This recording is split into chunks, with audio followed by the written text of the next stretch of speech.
विधियां, इनसे शिक्षण से पिछली बार पटेल में प्रश्न पूछा गया था। शिक्षण एवं शिक्षण विधियां। तो सबसे पहले हम जानेंगे कि शिक्षण क्या होता है। छात्र के व्यवहार में वांछित परिवर्तन लाने के लिए जो कार्य किया जाता है वही शिक्षण कहलाता है। ठीक है। शिक्षण की 3 अवस्थाएं होती हैं। 3 अवस्थाएं।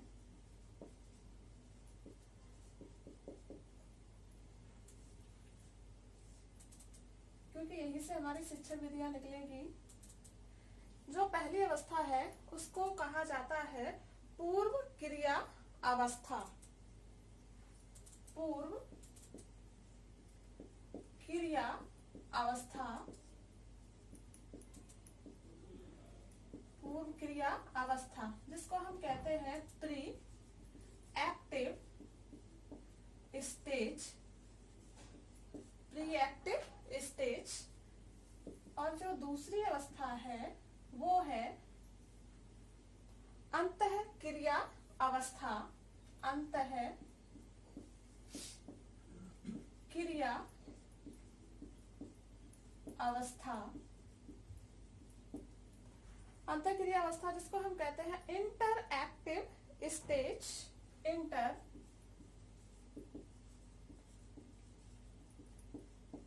Active stage. तीसरी अवस्था है आपकी उत्तर क्रिया अवस्था। उत्तर क्रिया अवस्था जिसको हम जानते हैं post active stage. Post active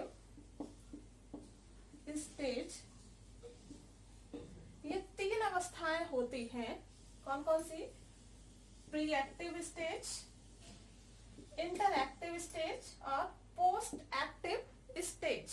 यानी कि हम पूर्व क्रिया अवस्था में शिक्षक क्या करता है, जब वह कक्षा में अपने शिक्षण कार्य के लिए जाता है तब वह अपनी प्री प्लानिंग करके ही जाता है। पूर्व तैयारी के साथ ही जाता है कि उसको क्या पढ़ाना है, कितना पढ़ाना है, कैसे पढ़ाना है, कौन सी विधि का प्रयोग करना है। जब वह कक्षा में जाता है तो यहाँ पर किसके साथ अंतःक्रिया होती है उसकी? शिक्षक की छात्र के साथ। शिक्षक और छात्र के मध्य अंतःक्रिया होती है। यानी कि शिक्षक यहाँ जो भी तैयार करके आया था वह कक्षा में छात्रों के साथ क्या कर रहा है, आपस में विचार विमर्श कर रहा है या उनको दे रहा है अपना ज्ञान। तो दोनों के मध्य यहाँ पर अंतःक्रिया होती है। फिर अंतःक्रिया होने के बाद शिक्षक क्या करता है, ये देखता है कि हमने जो पढ़ाया है, हमारा जो उद्देश्य था शिक्षण कार्य का, वह कितना प्राप्त हुआ है।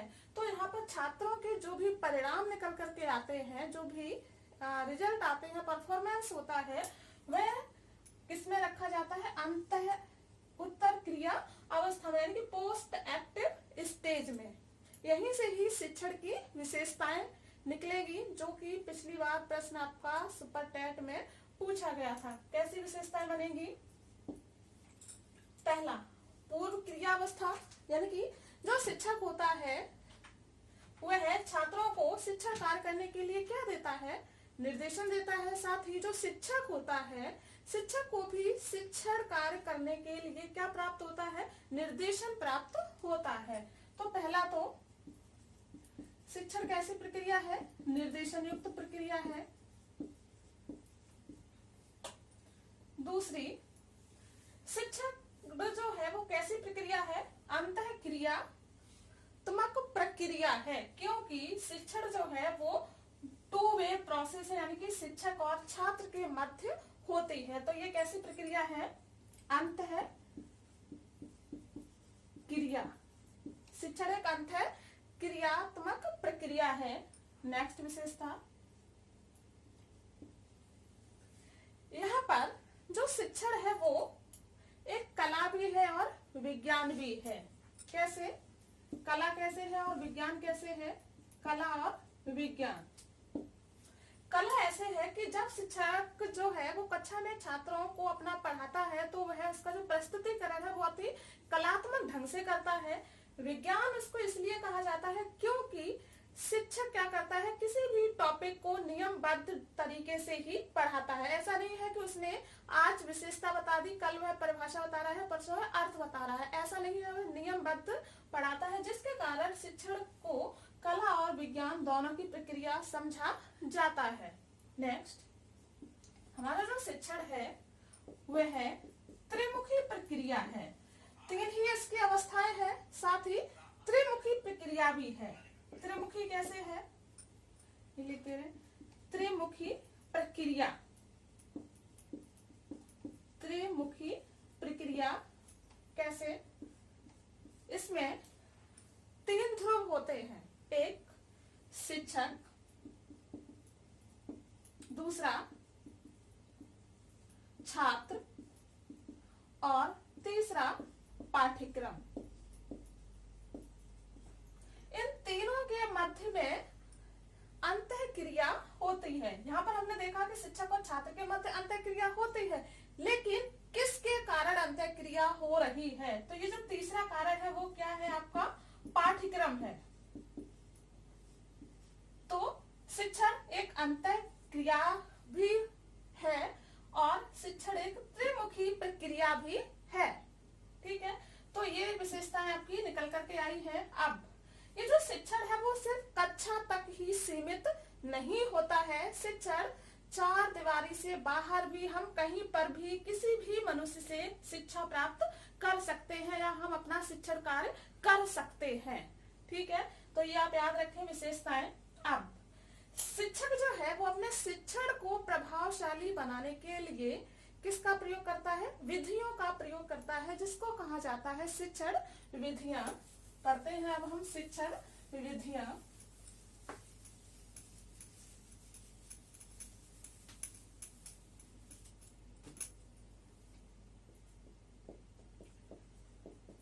शिक्षण विधियां, टीचिंग मेथड।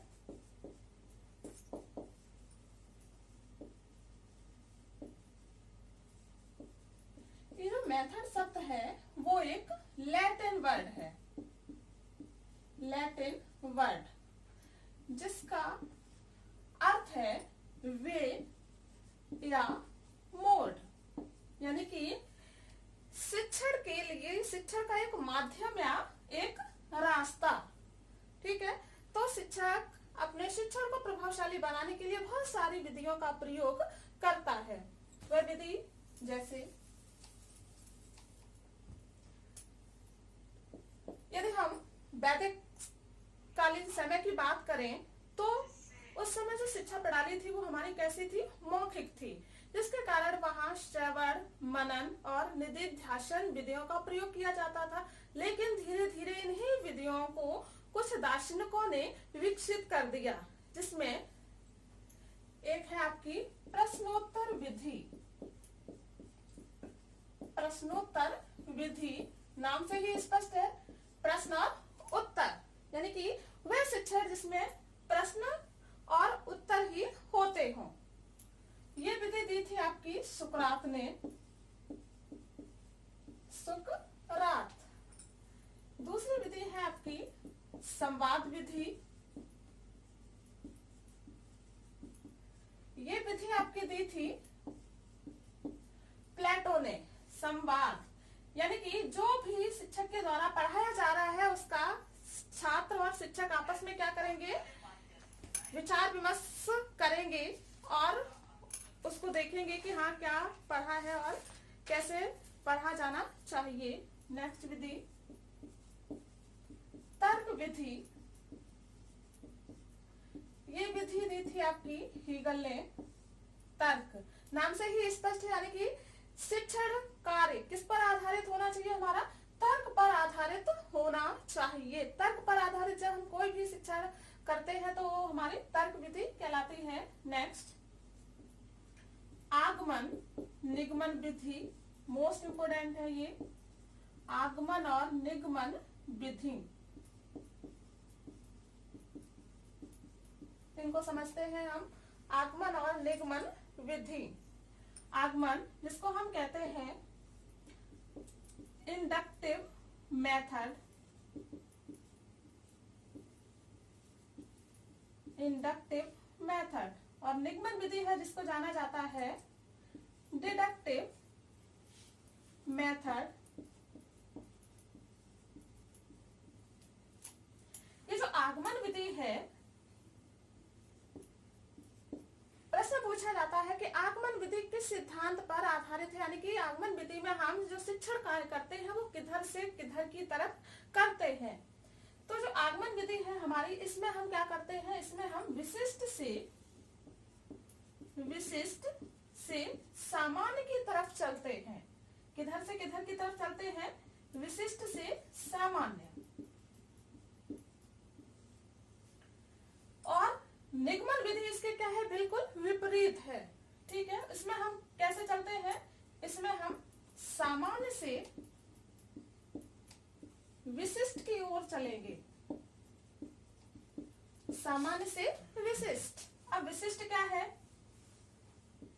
यदि हम बहुत सारी धातुओं में से सिर्फ एक धातु का एग्जांपल दें कि सोना एक धातु है और वह गर्म करने पर पिघलता है, तो ये हमारा क्या है, एग्जाम्पल कैसा हुआ, विशिष्ट हुआ, क्योंकि यहाँ पर हमने सिर्फ एक ही धातु की विशेषता का वर्णन किया है।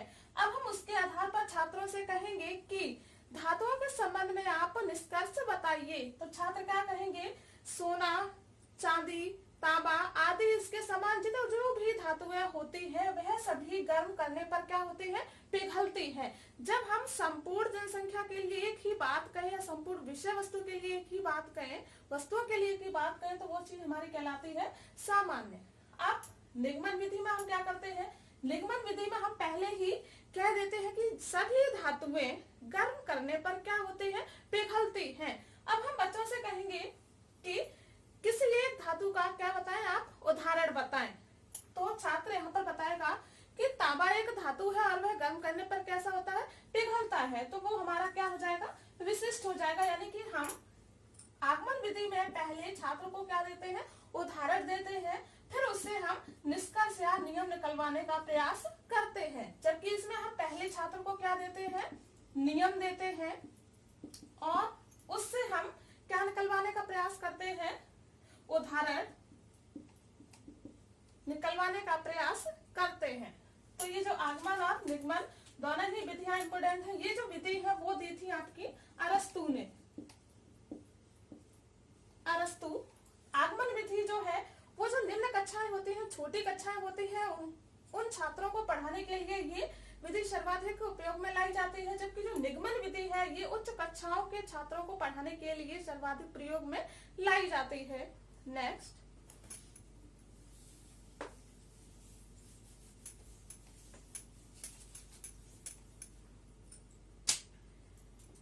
कक्षा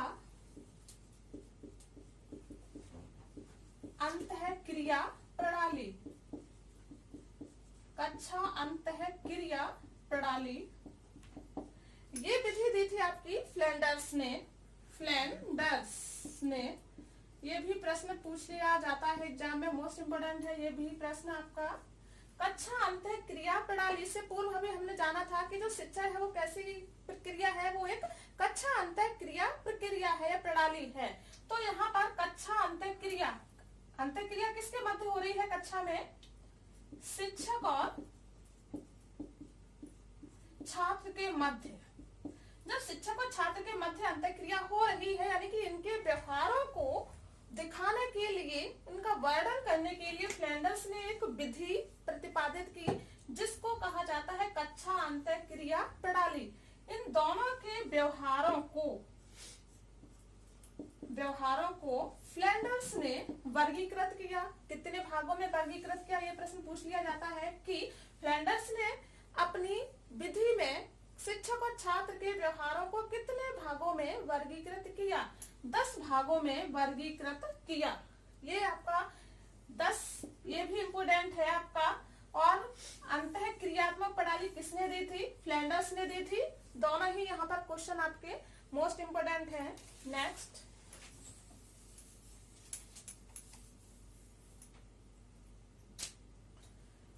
मस्तिष्क विप्लव विधि, मस्तिष्क विप्लव विधि, जिसको हम जानते हैं brain storming method, brain storming method. ये प्रश्न अक्सर सीटेट या नेट या टेट जितने भी कॉम्पिटिटिव एग्जाम होते हैं जिसमें कि सीडीपी सब्जेक्ट होता है वहां ये क्वेश्चन आपका जरूर पूछा जाता है, तो इसको आप अच्छे से देखें। मस्तिष्क विप्लव विधि, ब्रेन स्टॉर्मिंग मेथड, ये विधि दी थी आपकी ऑसबर्न ने। अब ये क्यों इम्पोर्टेंट है जानते हैं। ये जो विधि है वो स्पेशली जो सृजनात्मक छात्र होते हैं उनके लिए ही प्रयोग में लाई जाती है। किस प्रकार के छात्रों के लिए लाई जाती है? सृजनात्मक छात्रों के लिए, सृजनात्मक छात्रों के लिए। ये प्रश्न पिछला सीटेट हुआ था उसमें प्रश्न ये पूछा जा चुका था कि निम्नलिखित में से सृजनात्मक बच्चों के लिए कौन सी विधि प्रयोग में लाई जाती है। हालांकि ये विधियां भी हम प्रयोग में ला सकते हैं, परंतु ये विधि जो है वो स्पेशली इन्हीं छात्रों के लिए बनाई गई थी। तो आप याद रखें कि मस्तिष्क विप्लव या ब्रेन स्टॉर्मिंग मेथड जो है वो सृजनात्मक छात्रों के लिए प्राय अधिक प्रयोग की जाती है। नेक्स्ट,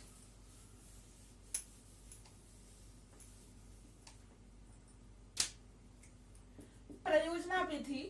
ये प्रश्न भी अक्सर पूछा जाता है एग्जाम में कि प्रयोजना विधि या प्रोजेक्ट मेथड किसने दी?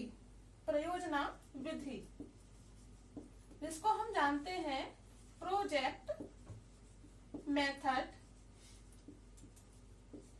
नाम से ही स्पष्ट है, इसमें हम छात्रों को एक समस्या देते हैं और उस समस्या को क्रमबद्ध ढंग से उसका समाधान करने के लिए प्रस्तुत करते हैं। और वह जो समस्या का समाधान वह प्रस्तुत करता है वह कैसे प्रस्तुत करता है? प्रोजेक्ट के माध्यम से, यानी कि उसका एक प्रोजेक्ट तैयार करता है, स्टेप बाय स्टेप उसमें वह देता है अपनी समस्या का सॉल्यूशन।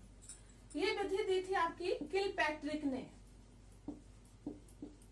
कई बार ये रिपीटेड प्रश्न है, आपको बहुत बार पूछा जा चुका है कि प्रयोजना विधि जो है वो किसने दी थी? किलपैट्रिक ने दी थी। किलपैट्रिक के बाद इस विधि को जॉन डीवी ने आगे बढ़ाया था। यदि ऑप्शन में आपका किलपैट्रिक नहीं होता है तब जॉन डीवी दिया हुआ है तो आप जॉन डीवी पर टिक करें। यदि दोनों ही दिए हुए हैं किलपैट्रिक और जॉन डीवी तो आप किलपैट्रिक पर पहले करेंगे, क्योंकि ये विधि जो है वो मूलतः किलपैट्रिक ने ही दी थी, बस इनको आगे बढ़ाने का कार्य वो जॉन डीवी ने किया था। नेक्स्ट,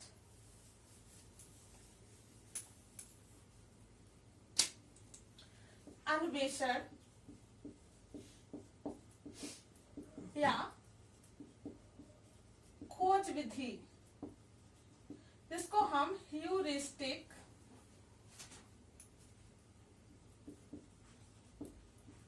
मेथड के नाम से भी जानते हैं। ये विधि भी पिछली बार इससे प्रश्न टेट में पूछा जा चुका था। ये विधि जो है वो आपकी दी थी आर्मस्ट्रॉन्ग ने, अन्वेषण या खोज। ठीक है, यानी कि किसी भी चीज का इनोवेशन करना या उसका जो है उसको लॉन्च करना, उसको खोजना, बहुत सारी जो रिसर्चेज होती हैं वह सभी किस विधि का प्रयोग करते हैं? वो इसी ही विधि का प्रयोग करते हैं। और वर्तमान में जितने भी रिसर्चर होते हैं, साइंटिस्ट होते हैं, वो सभी इस विधि का प्रयोग करते हैं। इसमें शिक्षक क्या करता है? छात्र के सम्मुख एक समस्या प्रस्तुत कर देता है। छात्र क्या करते हैं? उसका समाधान ढूंढने का प्रयास करते हैं या नए ढंग से समस्या का प्रस्तुतिकरण करते हैं। नेक्स्ट,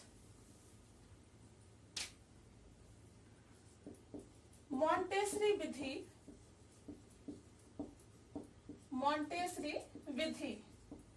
ये विधि जो है वो मारिया मॉन्टेसरी ने दी थी। मारिया मॉन्टेसरी ने ये विधि दी थी। मारिया मॉन्टेसरी जो है वो प्रायः इटली की मूल निवासी थी और 1939 में ये भारत आई और वहां पर उन्होंने आकर के मॉन्टेसरी विद्यालयों की स्थापना की। पहले इन्होंने जो विद्यालय खोले थे वो उनमें सिर्फ मंद बुद्धि ही छात्रों को ही पढ़ाने का कार्य इन्होंने किया, यानी कि ये पहले एक चिकित्सक थी, बाद में इनकी जो है रुचि वो शिक्षा के प्रति जागृत हो गई और फिर ये एक अच्छी शिक्षिका भी बन गई। फिर इन्होंने जो विद्यालय स्थापित किए, विद्यालय खोले, उन इस विद्यालयों को जाना गया मॉन्टेसरी विद्यालयों के नाम से। इनकी जो विधि थी वो प्राय 3 से 7 वर्ष तक के बच्चों के लिए थी। यह प्रश्न पूछा जाता है अक्सर, मॉन्टेसरी विधि जो है वो कितने वर्ष तक के बच्चों के लिए है? तो मॉन्टेसरी विधि जो है वो 3 से 7 वर्ष तक के बच्चों के लिए ही है। नेक्स्ट, किंडरगार्टन विधि। किंडरगार्टन विधि, ये विधि दी थी आपकी फ्रोबेल ने ये विधि दी थी, और ये विधि 4 से 6 वर्ष तक के बच्चों के लिए है। मॉन्टेसरी विधि कितने वर्ष तक के बच्चों के लिए थी? 3 से 7 वर्ष के लिए। और किंडरगार्टन विधि जो है वो 4 से 6 वर्ष तक के बच्चों के लिए थी। यहाँ पर जो किंडर शब्द है, किंडर एक जर्मन भाषा का शब्द है। किस भाषा का शब्द है? जर्मन भाषा का शब्द है। ये अक्सर टैग में पूछ लिया जाता है कि किंडर का क्या अर्थ है। तो किंडर का जो अर्थ है वो है बच्चों का बगीचा या उद्यान। बच्चों का बगीचा या उद्यान, ये पता होना चाहिए आपको किंडर का क्या अर्थ है। किंडर का अर्थ है आपका बच्चों का बगीचा या उद्यान।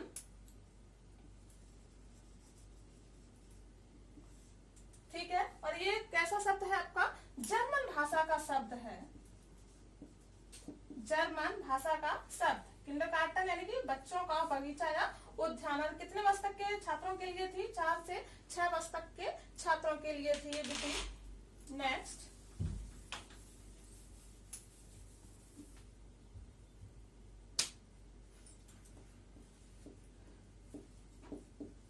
डाल्टन प्रणाली। डाल्टन प्रणाली, ये जो विधि है वो दी थी मिस हेलेन पार्कहर्स्ट ने। Miss Helen Parkhurst. ये विधि प्राय व्यक्तिगत पर आधारित है। ये जो हेलेन पार्कहर्स्ट थी, इनका ये मानना था कि जो छात्र है उनको उनकी इच्छा, रुचि आदि के आधार पर पढ़ने के लिए स्वतंत्र छोड़ देना चाहिए। यानी कि छात्र को किसी भी टाइम टेबल में न बांधने के लिए ये विधि क्या करती है? सजेशन देती है, सुझाव देती है। तो कभी कभी प्रश्न पूछ लिया जाता है कि निम्नलिखित में से कौन सी विधि छात्र को टाइम टेबल में या समय सारणी में बांधने के विरुद्ध में है? तो कौन सी प्रणाली है आपकी? डाल्टन प्रणाली। ये टाइम टेबल में छात्र को बांधने के लिए नहीं वो करती है, बाधित करती है टाइम टेबल। नेक्स्ट, विनेटिका प्रणाली। विनेटिका प्रणाली, विनेटिका प्रणाली जो है वो डॉक्टर कार्लटन वॉसवर्न ने दी थी। Doctor Carleton Washburne. Doctor Carleton Washburne ने दी थी। इनका ये मानना था कार्लटन का कि जो पाठ्यक्रम है उसको छोटे छोटे खंडों में क्या कर देना चाहिए? विभाजित कर देना चाहिए, और छात्र के ऊपर छोड़ देना चाहिए कि वह अपने संपूर्ण पाठ्यक्रम को या तो 1 दिन में समाप्त कर दे, या फिर वह 6 महीनों में समाप्त कर दे, या फिर वह 1 वर्ष में उसको क्या करे?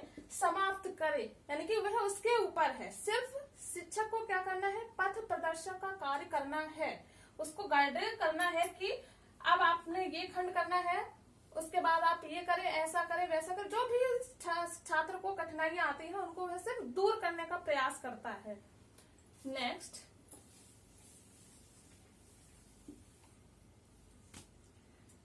डे क्रॉली प्रणाली।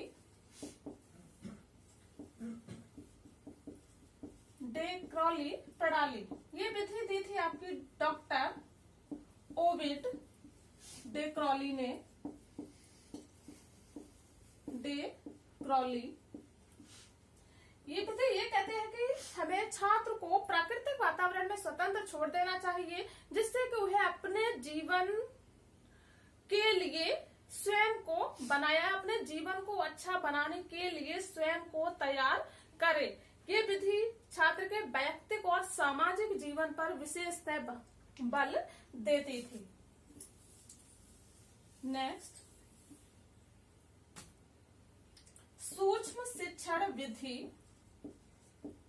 सूक्ष्म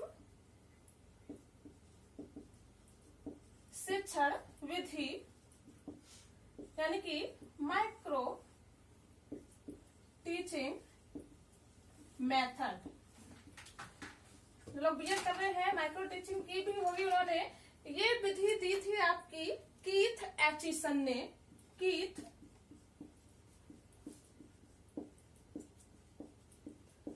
एचिसन ने दी थी 1961 में। और कहाँ दी थी? अमेरिका के स्टैनफोर्ड विश्वविद्यालय में दी थी। अमेरिका के स्टैनफोर्ड विश्वविद्यालय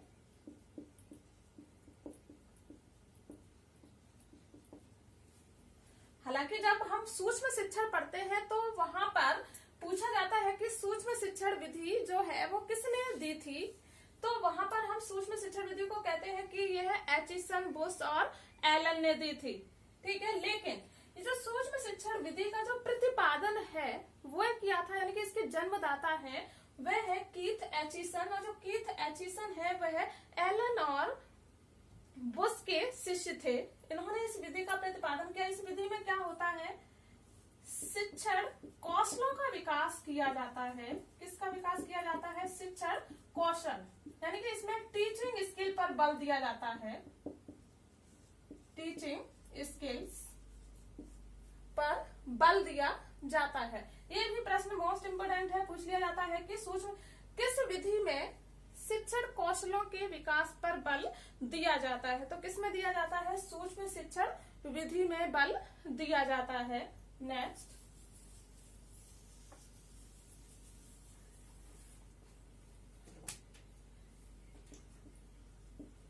अभिक्रमित अनुदेशन विधि, जिसको हम कहते हैं प्रोग्राम इंस्ट्रक्शन मेथड। ये दी थी आपकी बीएफ स्किनर ने। बीएफ स्किनर ने दी थी।